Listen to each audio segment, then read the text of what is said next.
Welcome back to the BenD and PhilB show. As always, I'm BenD. I'm PhilB.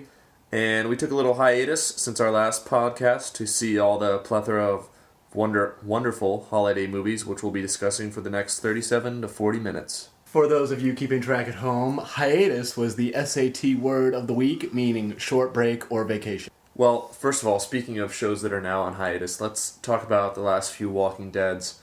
There's 8 episodes that have already aired, and I guess we have to wait till February for the next one. It's February. Are there 8 more episodes, or are there just a few? I haven't kept track of that. I was getting through these first. What are your opinion of Season 3 as a whole thus far, at the midpoint? At this half, I really liked it. Pretty crazy how crazy Rick went, but it was an improvement over the kind of lull that was Season 2. Well, he just doesn't care anymore. He doesn't have to be the leader. Yeah, but definitely is an improvement over Season 2. Also, for you fans of The Wire in the most recent episode, I forget the new African-American character's name, but he was Cuddy from The Wire. If anyone watches The Wire, I know Neil watches The Wire. He doesn't make it. The new one in the group? Yeah, no, he makes it. He's the new guy. He's the new guy. All right. There can only be one right. in any horror story, apparently. And yeah, he's the lucky one. I got you, the leader of the new group. Spoiler alert, how badly did you gasp when Michonne stabbed the governor in the eye with a piece of glass? It was pretty shocking and pretty amazing. Not as shocking as I liked it when Glenn used the bone as a weapon from the zombie against a guard. Yeah, that was kind of abrupt too. They didn't even show them trying to escape. He just stabbed a guy. Yeah, that was awesome. Yeah, and I think the thing is you see so much gratuitous gore, but you never see a lot of human violence, and to see a guy get stabbed point blank in the eye with a piece of glass. That's what...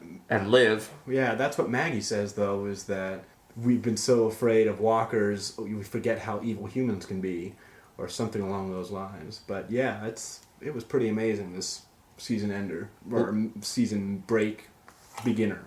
Let me ask you this. Do you think the governor is an evil person, or do you think he's just really messed up? I'd consider him an evil person. He's definitely, I think he's very smart and knows how to take advantage of the system. Now, do you think he was playing them by trying to exile Meryl? Do you think Meryl's still in on the little trick? Do you think... Because what people have posted online, their philosophy is that Merle is going to be outcast with Daryl, and that Merle will infiltrate the group and kind of stab them in the back at the worst possible time. I would be surprised if Rick lets Meryl get anywhere close to the group, especially after how he's treated Glenn. That's true. I mean, how dumb can you be? I mean, you can't. It's not going to reconcile. You trusted him once, you locked him on the roof. You trusted him a second time, and then he grabbed both of you and took you to Woodbury as hostages. Although, I don't know why they would want to even bother with the prison. They got a pretty good thing going at Woodbury. I don't need to know why they need to do zombie fightings and all kinds of other crazy things. But the governor sees them as a threat. Yeah, I guess it wouldn't really move the plot along very well if they just said, well, we'll let them be and we'll do our own thing here. What the governor said was go kill the survivors and then let the walkers take over the prison again, just to get that problem out of our backyard. Now, what has been your favorite moment of Season 3 thus far? Oh, man. You need a minute to think about this? Please. I think the most stunning moment of Season 3 was when McCone was at the gate with the basket full of formula that she had picked up after Glenn and Maggie were stolen by Merle. And Rick is kind of trying to figure out who she is. And she's not being paid attention to by any of the walkers because she has walker blood all over her. And she doesn't really know what to think of Rick because it's been so long since they've seen other people other than their own groups, Michonne at Woodbury, and Rick with all the people in the prison. I think the best moment for me, at least, was the episode where, another spoiler alert, they killed off Lori and, even more importantly, T-Dog. And supposedly, spoiler alert, Carol too. Oh, yeah, but not really, because she's back and trying to hit on the new pedophile prisoner. Exactly. But it just kind of showed that they weren't really messing around anymore. People complain about the second season, but you wouldn't care about those characters dying very much if they didn't set up a lot of plot and sympathy for the characters in Season 2. And just how they've gone along with season 3 and just every single episode, boom, boom, boom, boom, boom, just killing people.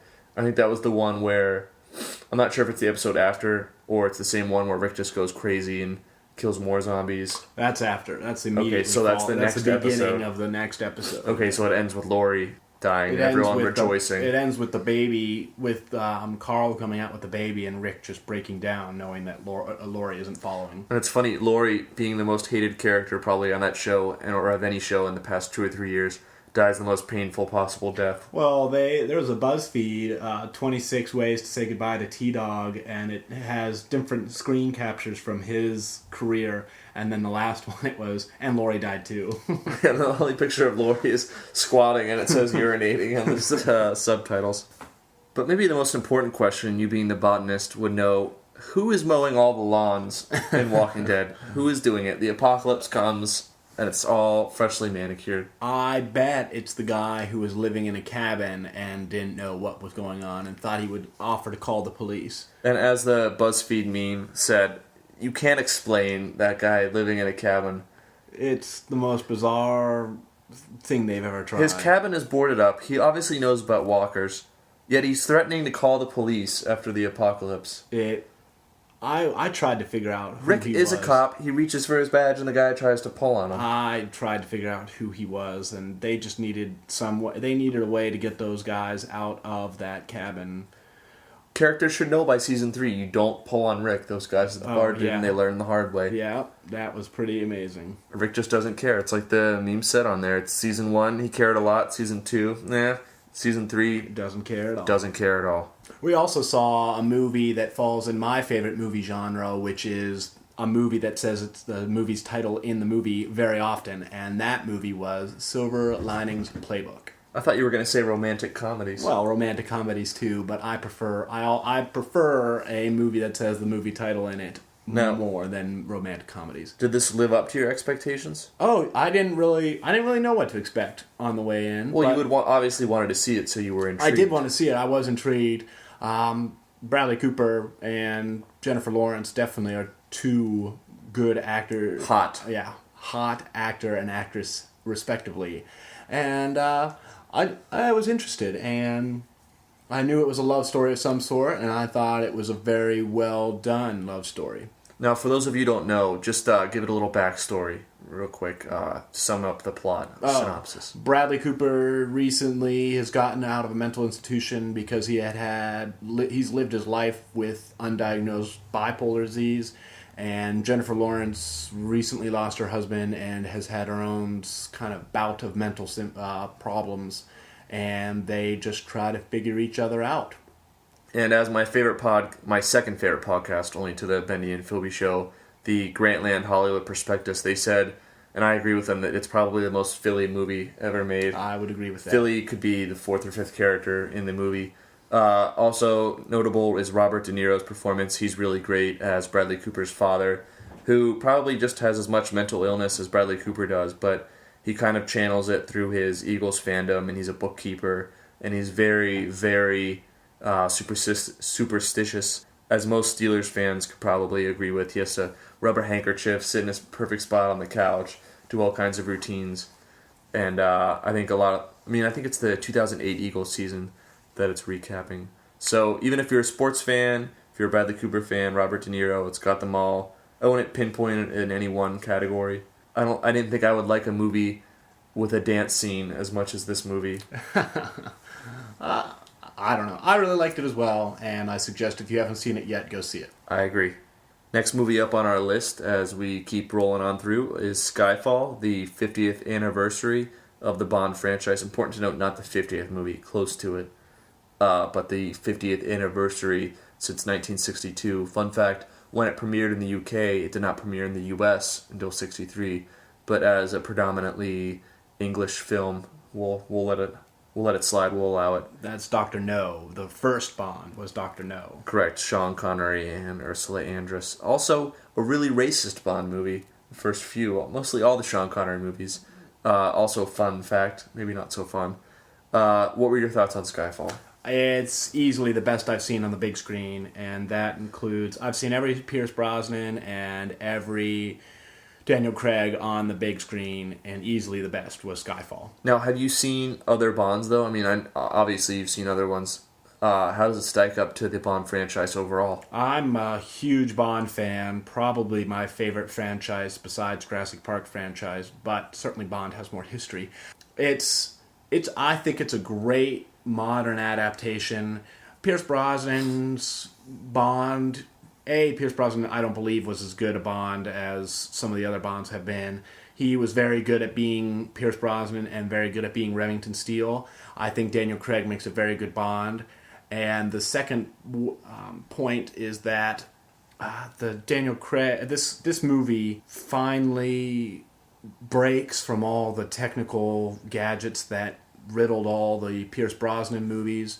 The invisible car. Well, he still has some gadgets, just not outlandish. The outlandish or jacket that inflates to protect you from an avalanche. This bizarre kind of. I understand that those don't exist.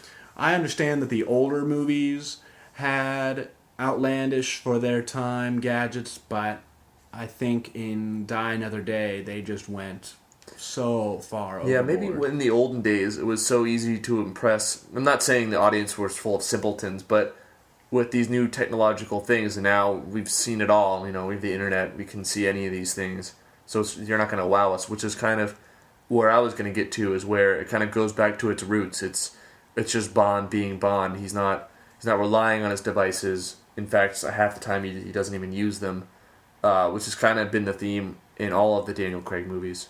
Right, and that's what I really liked, because I thought it got back to its roots. Yeah, and there's not too many other supporting characters. They're kind of sprinkled in. It's basically just him and M and Javier Bardem as the bad guy. Pretty much the whole movie is just those three central characters. And I think Javier Bardem makes, I'd say, at least a top 5 Bond villain, if not top 3. Oh, definitely. Again, top Bond villain of our generation, certainly. Although Sean Bean certainly has the best death scene in GoldenEye. As first, he falls off the little, I don't even know what they call it, the little installation above the dam, falls all the way down a couple hundred feet, still survives, and then that explodes and falls on top of him. Yes. A great Bond death. Sorry if I spoiled GoldenEye about 15 years too late for anyone. But I agree. I would say it's the best of any modern Bond that at least we've been alive for. I know a lot of people like Roger Moore and Timothy Dalton in those movies, and people are fiercely loyal to Sean Connery. But I'd say he easily bests Pierce Brosnan, at least. Oh, yeah. So we also both saw Lincoln. What did you think of that movie? I think that it's about as historically accurate a movie as you can get, which doesn't surprise me coming from Steven Spielberg. The liberties he took were small ones, and you can see why. The ones that I know of the liberties that he took are he renamed some of the people who voted against the 13th Amendment just to spare their families a little agony, except for the big ones, obviously, which you're not gonna mess around with. And the other ones where he had the lobbyists for the 13th Amendment. He had lobbyists. They don't probably know who they are, otherwise they wouldn't have been doing their job. But they just made up fictional ones. But I think those were some of the highlights of the movie for me. Fictitional. Is that even a word? Fictitious or fictional? Coining it. Anyway. I start rambling and these words just come out of my mouth. I really like James Spader as Mr. Bilbo. That was great. He was good. He stole every scene he was in. What can you even say about Daniel Day-Lewis? He is Lincoln. He was. And the amount of study he put in is just incredible, as he does for all of his characters. Now, Kathy argued that the only thing that took her out of the movie was Joseph Gordon-Levitt as his son, his older son. What, do you agree, disagree? I agree he was a little distracting, not nearly as distracting as Ashton Kutcher will be in the new movie about Steve Jobs movie? Yeah. Wow, we didn't get off topic. I'm just saying, Ashton Kutcher is Ashton Kutcher, not Steve Jobs. I did like that he got a little controversial. He had Tommy Lee Jones as Thaddeus Stevens, and we actually had to look it up afterwards, but it was right that he actually had a mistress, or I guess, I'm not sure if his wife was dead or not at the time, but his mistress was his former housemaid, who was also widowed. And because that's who, you see him after the 13th Amendment goes through with her. And I thought that was good. I thought that was a great addition to it, as he was a big abolitionist in real life. I didn't realize that. And our good friend Chris Forehand, if any of you haven't seen it yet, if he also listens, a big shout out to him. But he was also an extra in the movie. In the scene where Lincoln visits the hospital, he can be seen prominently laying in the background, inspiring career and being an extra. And I think he's also in when Lincoln rides by on a horse, he's one of the soldiers up front. Yeah, that's right. He said that they weren't allowed to talk to any of them, but they were all super cool, and they came around and said hi to them. So, yeah, about what you'd expect. BenD, you also read the book? Yeah, the book is Team of Rivals by Doris Kearns Goodwin. And the one thing I think they really nailed from the book, and the book is basically his political career and his whole life, whereas the movie is just a chapter of the book, the 13th Amendment. But what the book really emphasizes, and anyone who's ever come into contact with Lincoln, is how personable and smart he was and the stories he would tell. And I think that's great because they really break up the movie and the tension by him telling stories. You see him when they're in the war room with the telegram and they're waiting for news to come in of one of the fall of the cities. And he starts telling a story, and you see his Secretary of War, Stanton, just stomp off and start screaming because he's so pissed. I don't want to hear another one of your stories. And I think that's the one part they really got right, because a lot of people who saw pictures of him assumed that he was just a quiet, gangly, kind of skulking guy who was depressed, but when in reality he was just kind of soft-spoken and loved telling stories, and he was really personable in real life. I think that was good, and also that Daniel Day-Lewis really nailed his voice because he was originally from Kentucky and Indiana, so he had that kind of southern twang a little bit to his voice, and also, growing up around Illinois, so he kind of got all the mixtures of all those dialects, right? Now, you had one gripe about this movie, and I know the difficulties that come with making a movie about Lincoln, so I give Steven Spielberg credit no matter what, but what was your one gripe about it? The qualm I had was the very end. It shows him, for how dramatic the movie was, everybody knows the story of Lincoln. I thought they should have ended there's a scene where he kind of fades to black, and he's walking away from the Oval Office after they've found out that the amendment passes, and I thought they should have just ended the movie there, but instead they show him going to the show, they show him on his deathbed, and then he flares up again in another speech, and I thought that they were so good at the chronological order of events, then to really mess with it at the end was kind of confusing and off-putting. Now, I think the speech itself was when he was reelected right before that, so it's not too far off in the chronological order, but I do agree that it really seems like Spielberg really wanted to end it right as he was walking out of the White House, because it's a fade to black. I mean, and then it starts up again. It's kind of like The Return of the King, where there's about 5 endings. 5 endings. And it's not that I'm complaining, because the movie's historically accurate and it's great and great actors, and they really wanted to get a few lines in at the end. And I think they were trying to re-emphasize the mission statement that there is strife in politics, and I think that's what that final speech was about. Was the directors of the movie re-emphasizing their mission statement. Yeah, and I think they wanted to say that it's not supposed to be a biography of him. Otherwise, they would have had him growing up. They would have had him being elected. It was more of just a time period in his life. So while his assassination did occur soon after that, they wanted to re-emphasize this is what the movie was about. This is him giving a speech, and so on and so forth. Now, thus far, we've agreed pretty much on our opinions on all of these movies and shows, and pretty much in almost every podcast we agree on everything.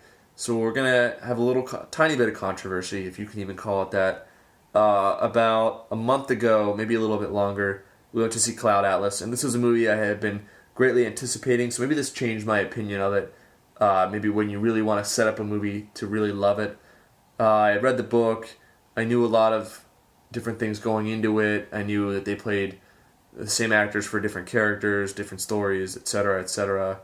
I loved it. I thought there's no easy way to make it. It's kind of like the movie Watchmen.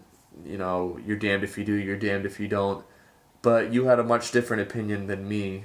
Unlike you, I went in cold, and so I think I probably represent the average moviegoer as opposed to the above-average moviegoer that reads the books before he goes in. Which explains probably why it didn't do so well in theaters, but continue. It's a super complicated plot, and I heard complaints and rumblings of people who thought the movie plot of Inception was complicated, and that was not nearly as complicated as this Cloud Atlas was.